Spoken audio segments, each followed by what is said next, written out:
Commission একটা প্রস্তাব দিয়েছে, তত্ত্বাবধায়ক সরকারের জন্য একটা বাছাই কমিটি হবে। বাছাই কমিটিটা হচ্ছে সংসদের সরকারি দলের নেতা, বিরোধী দলের নেতা, স্পিকার, ডেপুটি স্পিকার যিনি বিরোধী দল থেকে হবেন, আর পঞ্চমত হচ্ছে তৃতীয় বৃহত্তম দল সংসদে তার নেতা। এই পাঁচজনে মিলে একটা বাছাই কমিটি হবে। এই পাঁচজন বাছাই কমিটিতে তিনজন করে অথবা পাঁচজন করে সদস্য জমা দেবেন, মনোনয়ন কে হতে পারেন এরকম একটা শর্ট লিস্ট করবেন, এবং সেখানে দেশের নাগরিকরাও মতামত দিতে পারবেন কিনা, নিবন্ধিত দল মতামত দিতে পারবেন কিনা, সংসদে অন্যান্য রাজনৈতিক দলের প্রতিনিধিরা মতামত দিতে পারবেন কিনা, এরকম একটা ওপেন আলোচনা আছে।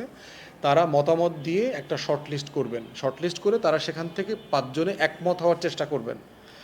যদি একমত হওয়া না যায় সেক্ষেত্রে র্যাঙ্ক চয়েসের আলোচনা আসতেছে। র্যাঙ্ক চয়েস মানে হচ্ছে সবাই মিলে শর্টলিস্টের সবাইকে ভোট দেবে, সর্বোচ্চ ভোট, দ্বিতীয় সর্বোচ্চ ভোট, তৃতীয় সর্বোচ্চ ভোট, এই ভোটের ভিত্তিতে এরপরে একটা ফাইনাল জায়গাতে আসবে কে প্রধান উপদেষ্টা হচ্ছেন।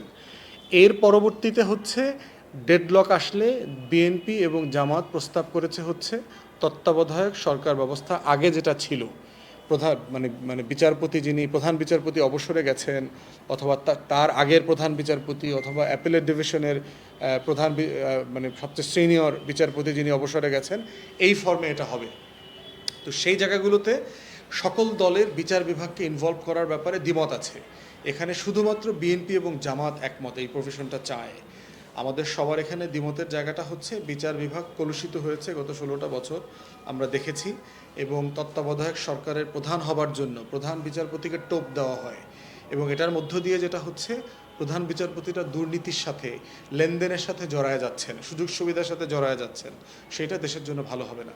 তাই আমরা বোধ করছি বিচার বিভাগকে কমপ্লিটলি এই তত্ত্বাবধায়ক সরকার ব্যবস্থা থেকে আলাদা রাখা দরকার।